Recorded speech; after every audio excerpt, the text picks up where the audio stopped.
Right.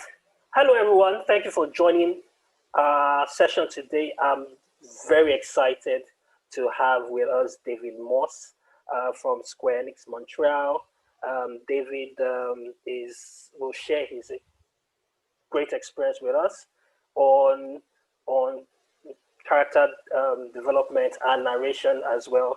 Um, so he has he's pretty much engaged at Square Enix Montreal, as you have seen from some of our publicity material, and he will dive more into his experience with what he's working on and his experience in create crafting games narration and stories. So David, take it over.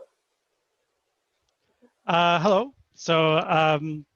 I'm David Moss, senior game designer at Square Enix Montreal.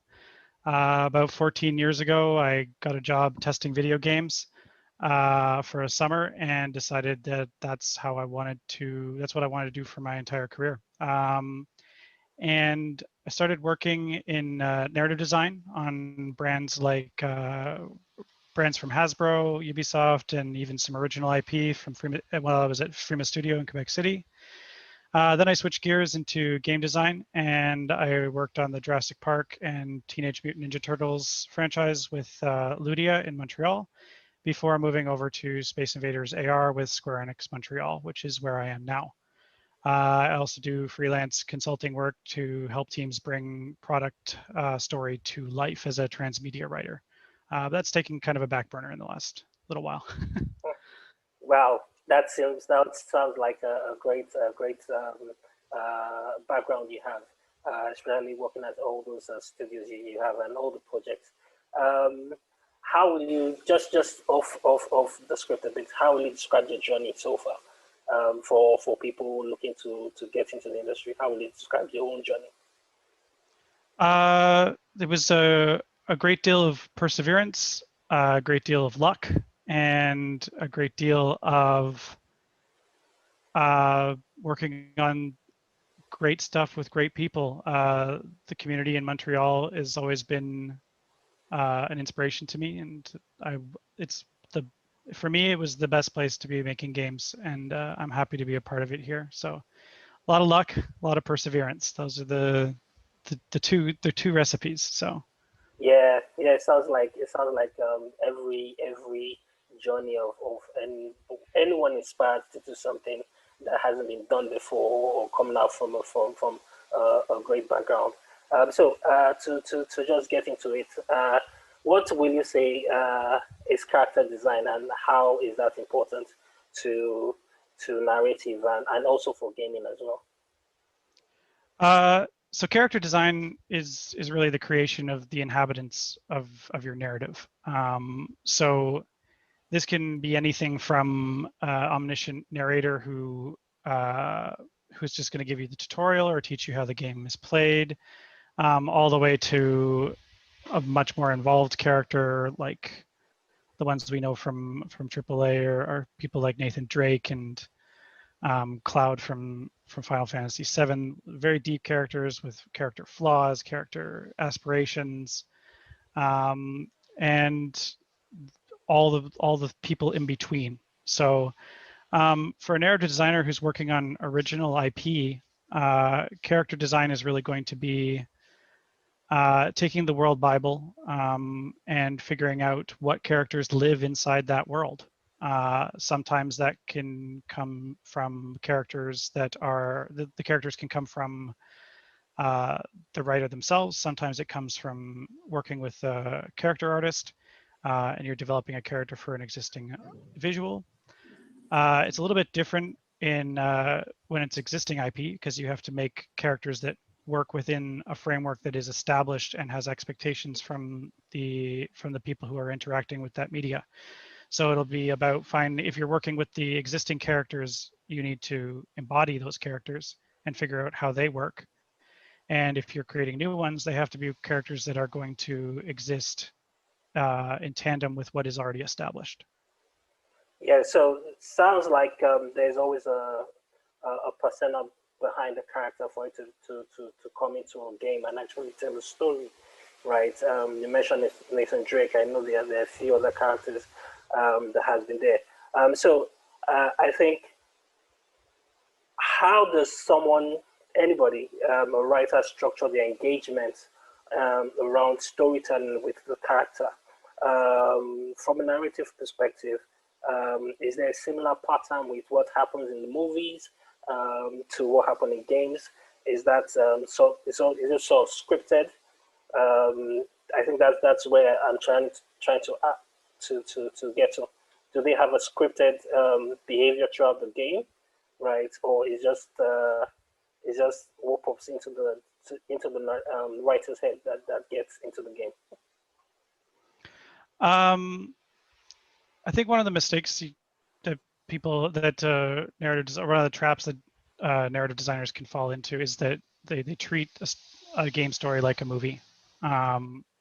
So video games are an interactive media. They offer the player agency and a way to be engaged in the gameplay and experience the story along with them. So if you treat it too much like a movie is more passive in its interaction with the viewer. So you want to make sure that you're offering the player opportunities to engage and have agency on what happens in the story.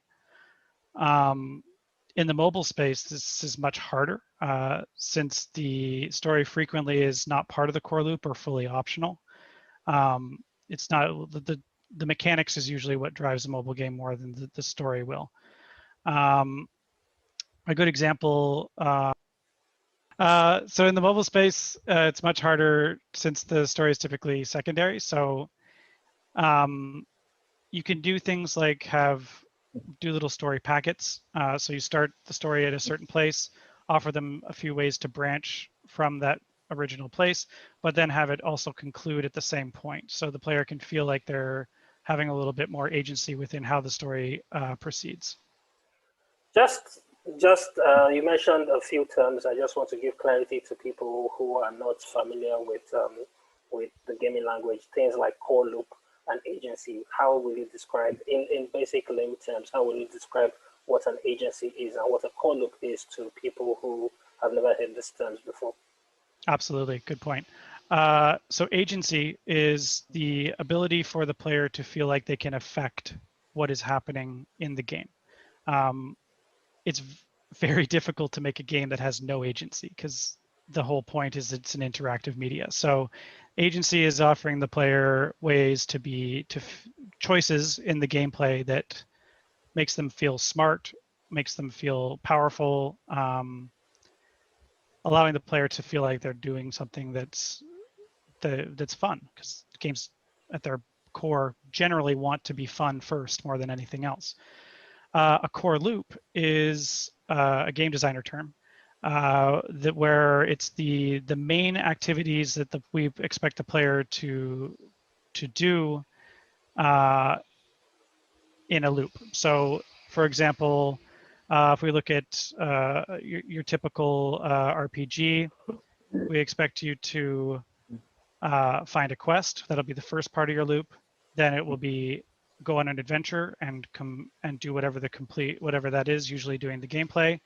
And then the final part of that loop is get rewards, and those rewards allow you to unlock new quests or allow you to access new zones. So again, you're coming around again and again in that loop.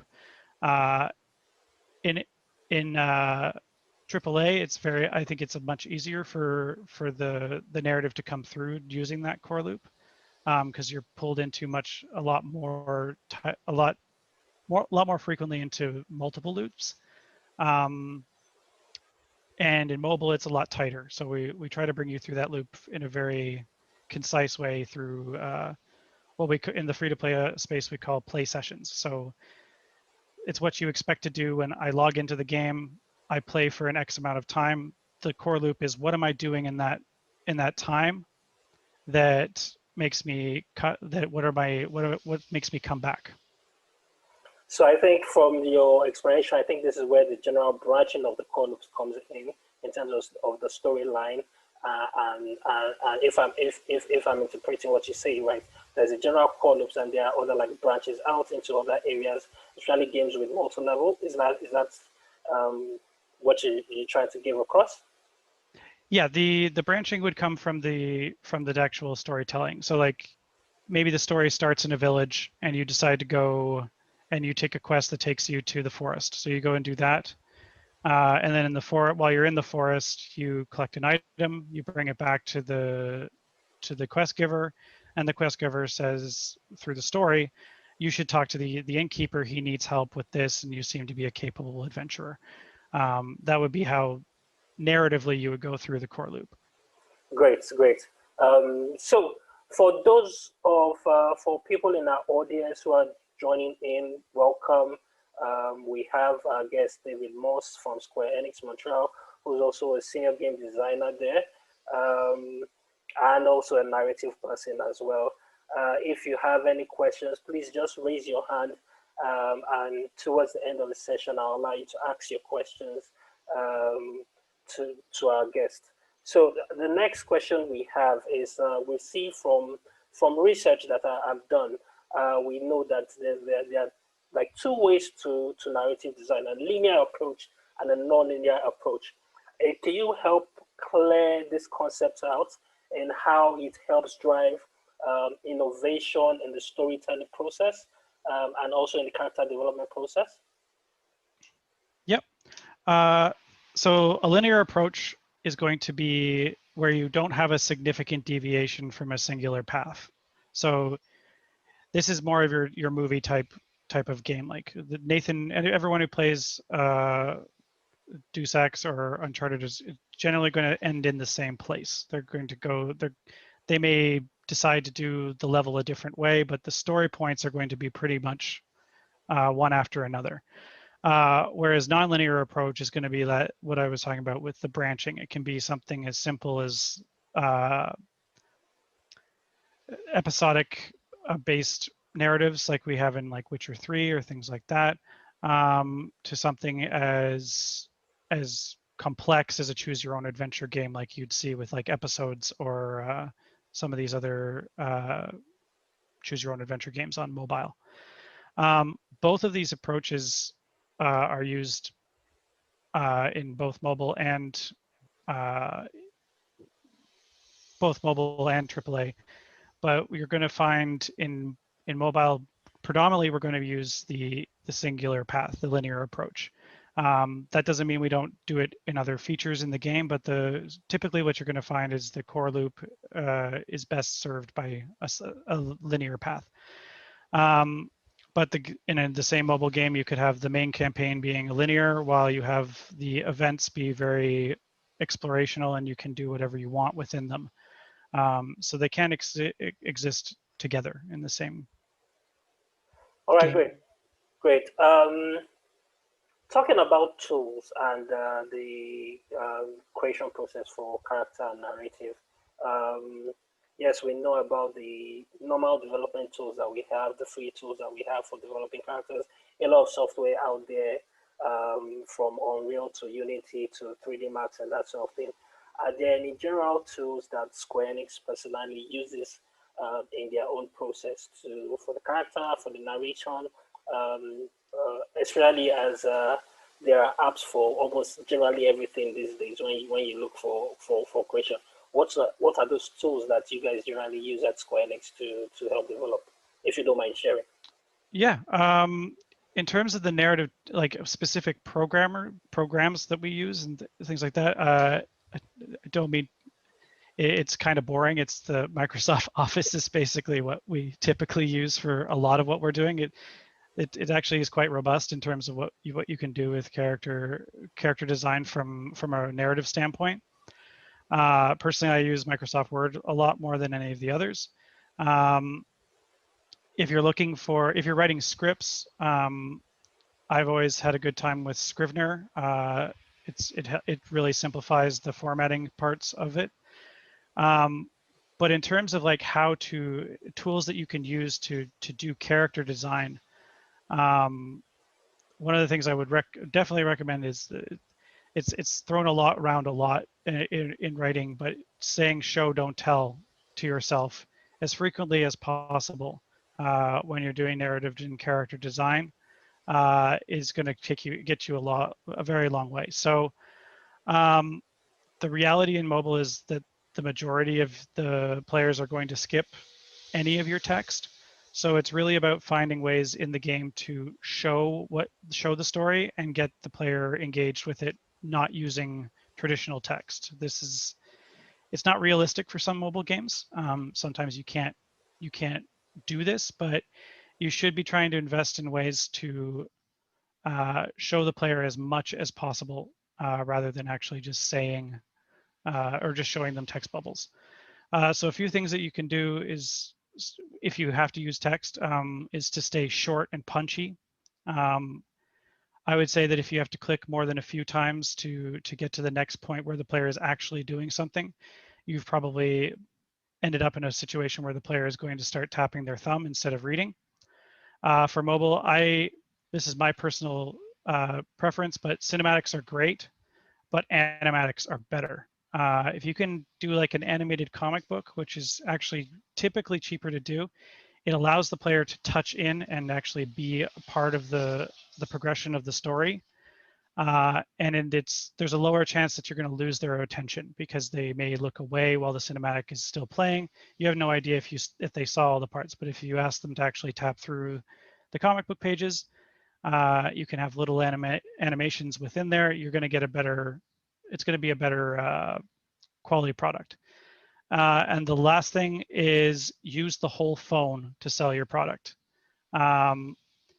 We frequently think like it's just a screen and then I use my controls, but your phone vibrates, your phone has audio, you can do gestures on your touch screen.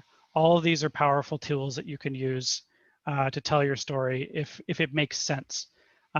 So those are the things that I would recommend to help narrative design on mobile.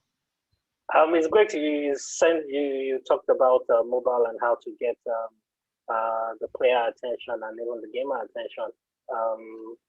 Mobile is quite a big chunk of what a lot of applicants explore in terms of game development, right? It's the first thing that a lot of people can get that interaction going before they have the resources to buy a PC or a console. Mobile is mostly their first point of interacting with the game. So yeah, it's great. So I think the second part to that question will be the immersion of experiences, creation of immersive experiences. While you mentioned of how mobile has been used to gain the player attention at point in time, are there those tools for creating immersive experiences, or it goes way back to the script again from the design perspective? Could you repeat that question? Sorry, I had a The little bit immersion of... part, creating an immersive experience for players and for the characters, right? Is there ways, are there tools that are being used, or it goes back into the design from the very first stage for the writing of the script to create that immersive experience for the games from a narrative point? Typically, kind of going back to what I said before, it'll either things will frequently go back and forth between the art department and the writers. Sometimes it'll start within the writing room where you'll write a character profile, and then you hand it off to the artist, and then they try to turn that character into what the text says. Sometimes they'll be like, hey, I drew this amazing character, and can you explain why he looks so cool? So I don't think there's any specific tool that I could recommend other than like there's a lot of character templates that you can find online that are quite helpful to just get you thinking about all the different aspects of a character. But in terms of like an actual program that would or computer, something that you can do it's really just Word and tables for the most part. So Yeah. Okay.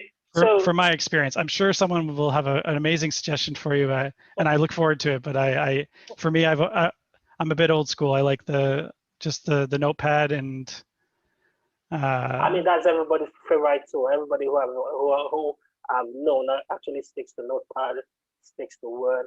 I'm just trying to say whether they are, because these days, I know I've seen an app that helps with story branching, story writing, and that sort of thing. So I just wanted to see how effective that has been across the industry, especially with the major studios.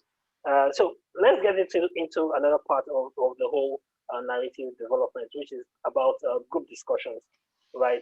And I throw out the question on group discussions because I've seen how helpful it is in films and also to an extent of telling stories in general. So are those group discussions being held in the design phase? How effective are they?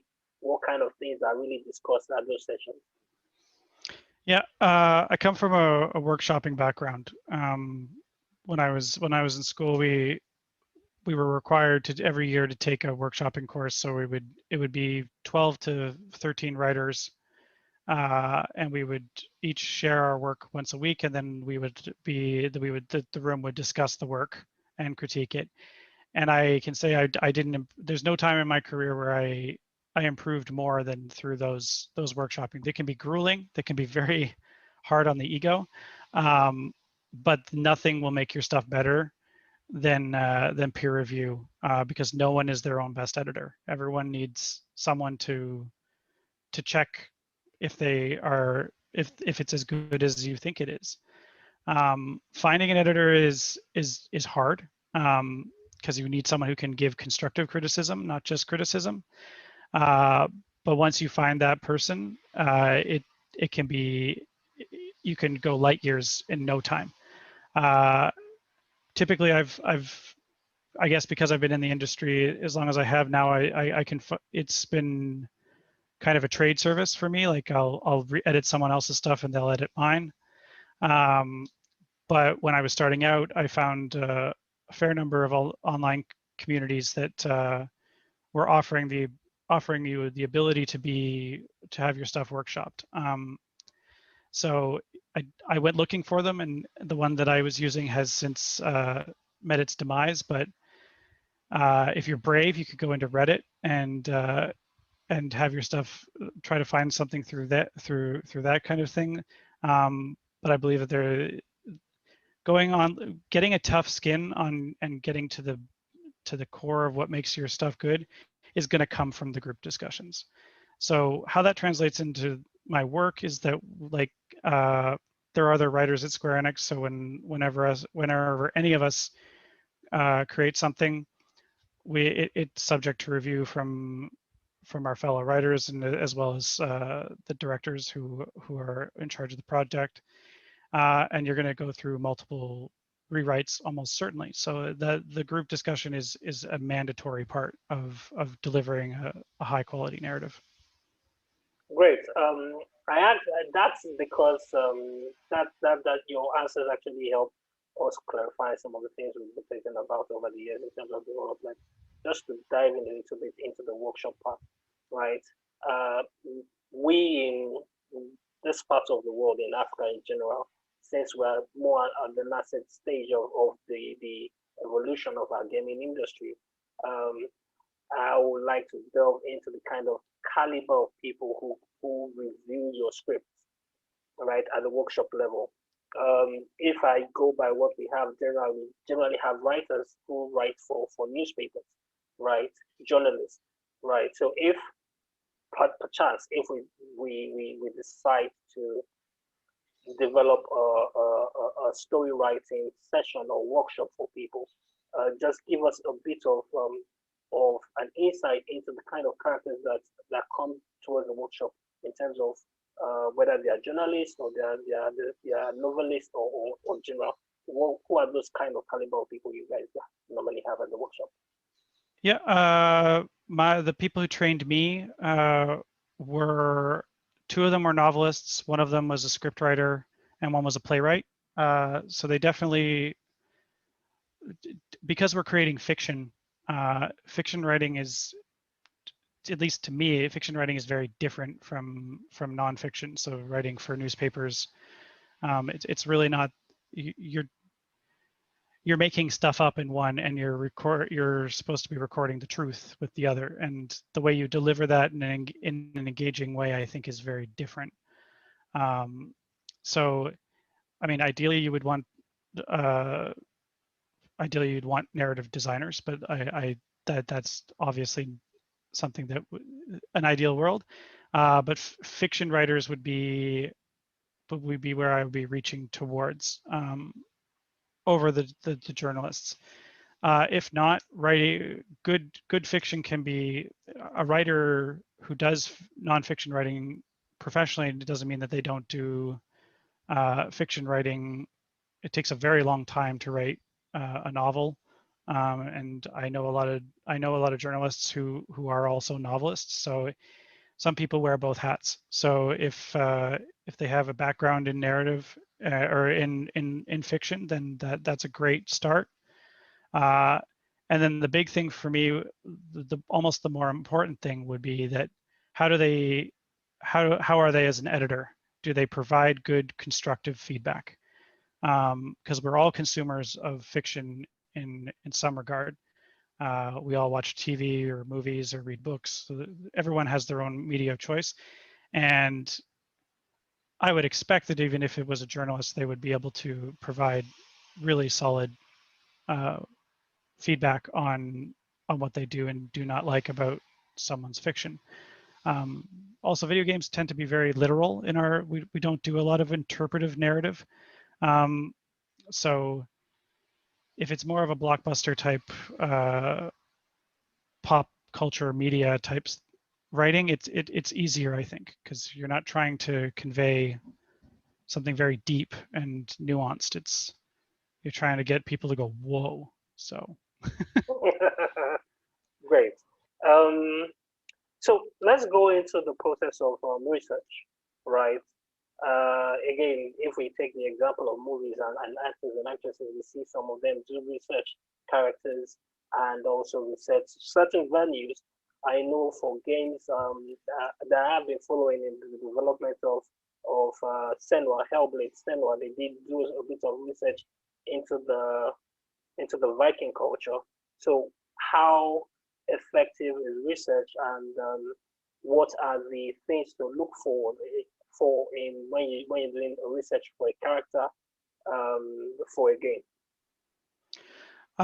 So character research is becoming, I would say, essential in AAA, and I know that Square Enix Montreal wants to be a leader in the mobile space in terms of conveying characters appropriately and authentically, rather than relying on insensitive or offensive stereotypes. So I think that what you're definitely seeing in AAA is that the character research is integral, because there's been a lot of controversy in the last 10 years about not honoring a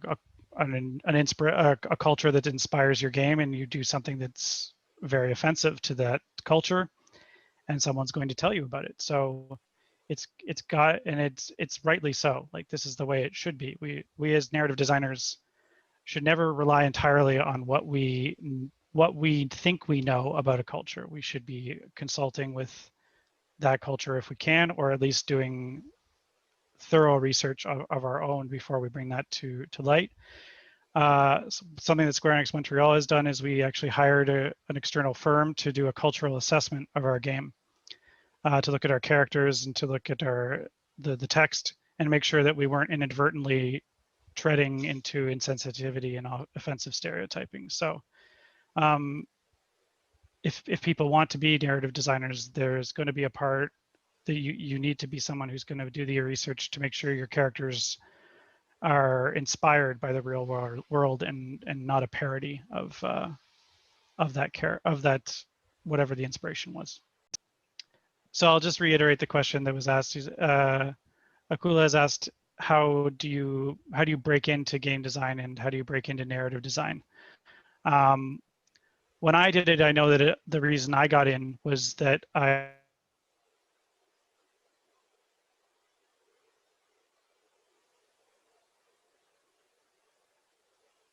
gave me a leg up. I did 2 years of QA, which also helped because I got an idea of how the process works. And the one that's very true for now, for today, is that I was also involved in. I was also making games on my own with online communities, making mods for some of my favorite games. It's becoming more and more of a requirement. I'm not saying you need to be a programmer. I'm just saying you should be familiar in the framework. For narrative design, you're going to want to be. You need to just write. You need to be constantly writing and trying to improve your stuff. Will I don't know where you would publish now, because again, it's very different than when I started out. The internet has kind of taken over everything that I did to get started. And the last thing is that if it's possible in your area to do networking, go to where developers are and talk to them. The very first game job I got as a writer was from going to a conference in the middle of nowhere, Ontario. It's London, Ontario. I shouldn't say it's not the middle of nowhere, but it's not a major city. It wasn't a major event. And I met a guy there who needed me to write a story. So I wrote him a story, and that got me the first job at Frema, where I stayed for 4 years. So it's really just about getting that first hook, and the more you put yourself out there, the easier it will be to secure that. So. Okay, thank you. We're talking about how to leverage about cultures, how to get away from those contentious spots of any negotiation with your culture, especially when you're also dealing with multiple cultures that have a reference to something that happened in history.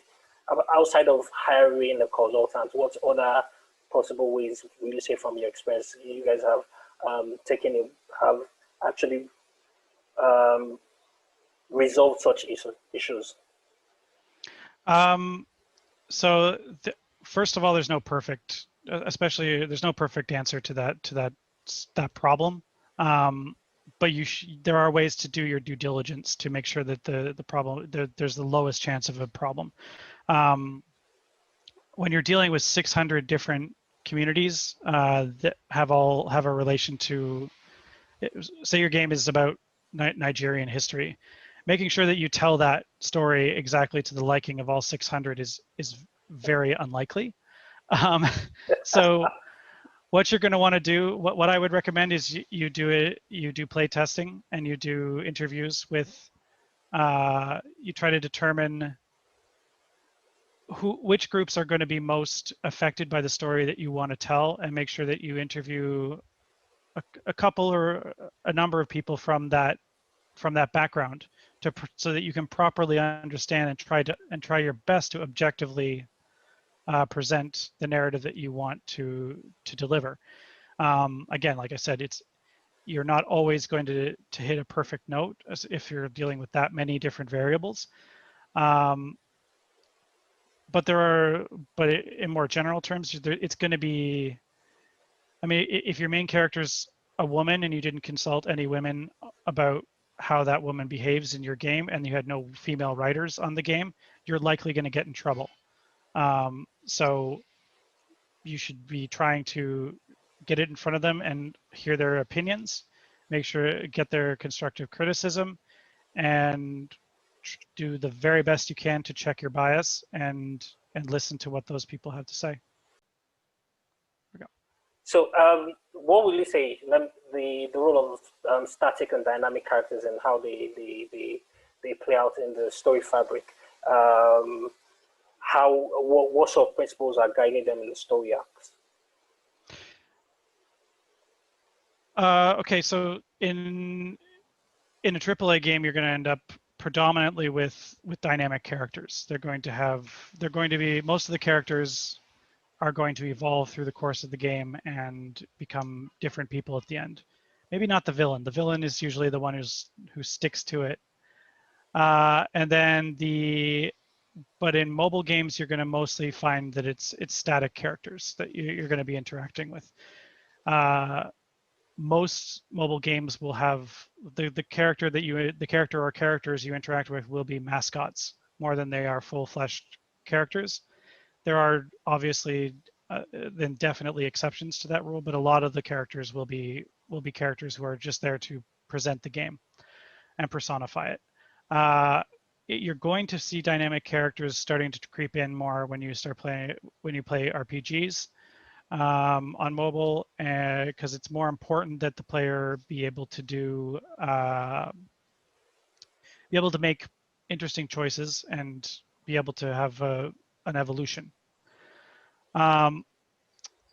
So secondary characters in mobile game, in those though, are probably going to be, again, more static. There'll probably be one dynamic character who drives the narrative, and then mobile secondary characters are going to be more static, as they are generally there to represent an ideal that the main character rubs up against and creates tension and conflict. So typically you'll just add a new character if you need someone to be at a different note than the previous one. So yeah, that's what I would expect. All right, we come on nearing towards the end of the session. So if anyone does have any question from the audience, do raise your hand up, and then we'll we'll give you the mic. One trend that we see today is the way characters are going from their from their own games into other games. We've seen this. A great example of this is the Final Fantasy and Kingdom Hearts, where you have different characters from other story universes come to play. Why does this occur in the industry? Is it something from a fan perspective? Is it something that the studio just wants to drive more affinity with a particular popular character? What's the rationale behind this? There's typically going to be two factors that lead to crossovers. One is fiction, and the other is business. There's a lot of power in bringing two popular characters together in the same game, especially if it works for the narrative, works narratively.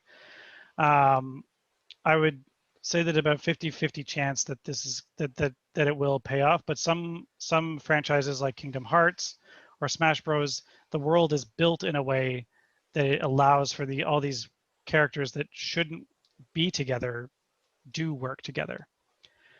And then the second motivation is probably motivated by fan requests, which is the two characters that people just want to see them work together or work as antagonists to one another. A great example of this is Alien versus Predator. More the game than the movies, but people identified that the Predators and the Aliens would make a great cinematic experience together, or even a great game together, because the narrative that their narrative backstories could work together. Plus, Predator 2 kind of said that they exist in the same universe from the film, but it makes for great storytelling because you have awesome character interactions between the xenomorphs and the predators. So it's if it works for your game, then absolutely do it. I mean, Fortnite has just about every character that in existence now. So it's if the world that you're building allows that character to exist in a way that makes sense, then go for it. But if you're making a medieval game and someone wants to put a sci-fi character in it, that's probably gonna be a bit weird. So yeah. Okay, so final question that we'll ask for this session is we, as I've explained earlier, we are a learning community, especially as our industry locally is more at the nascent stage. Hopefully, one day we want to be like the people who are ahead of us, like what you guys have in Ontario, in Toronto, and also in the US in terms of the development of the gaming industry. So, what other advice would you like to share with our learning community, and especially from your experience and also working at major studios? So for narrative design, you want to always be tight and concise no matter what. Those are my favorite quote is, I would have written a shorter letter, but I lacked the time. It's been attributed to a few different people, so I don't know who exactly was the one who said it, but nothing is more true. Like the hardest things to write is when you have the shortest character limit, because you can go on and on a page after page of justification for why something happens a certain way the justification for why something happens the way it does, or why a character is the way they are, but it needs to land true, and you need to be always asking yourself, is it important for the player to know all these details about a character? Is it fun for me to withhold some of these details, and make that decision to always be tight and concise. The second piece is seek out peer review. Again, I'll say it again, no one is their own best editor. If you can find someone who you can trust to give you the constructive feedback, your stuff will get better as fast as possible. And the last thing is always be prepared to start again. The most important part of writing is rewriting. A lot of the time you will spend hours and hours getting this perfect draft, set it aside, try again, rewrite it. You'll never go back to that perfect draft you did the first time. It's never happened in 14 years. So those are the things that I would recommend in terms of designing narratives and characters. In terms of getting into the industry itself, I'm not familiar with the situation in Africa, but the internet is superb in helping us get out into the world and to connect with other people. So seeking out online communities, whether you're doing modding on your favorite game, or if you're making tiny little silly little games that then you just put out there to see if they resonate with them, those are going to be the best way for you to get attention and to get yourself the ability to move into the game industry as a whole. I've never run a studio or anything like that, so I don't have a lot of advice to give on that. But if you believe in the quality of your work and you're constantly trying to improve, then that's the best that you can possibly do to get into this industry and stay here. So. All right. Well, just one final question. Would you like to be a mentor to people who want to write, who want to learn narrative writing, especially through the Creative Pixel Academy in future? I would love to talk about mentoring opportunities. It's very common for a meeting room to look like me, and it's also very common for the ideas. We need more diversity in our industry, absolutely. So I would love to help in that in any way I can. So. All right, thank you, David. This has been a very insightful session. Thank you for joining us. Thank you for sharing your experience with us. I don't know if anyone has a question for David before we finally log off, but I'll just wait for 2 minutes or so that you can raise up your hand. But thank you very much. Again, going back to the very first time I approached you via LinkedIn, and one of the things that a lot of people will ask will be like, where is this guy from? From what?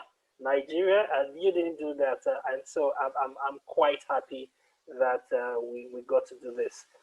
Thank you very much.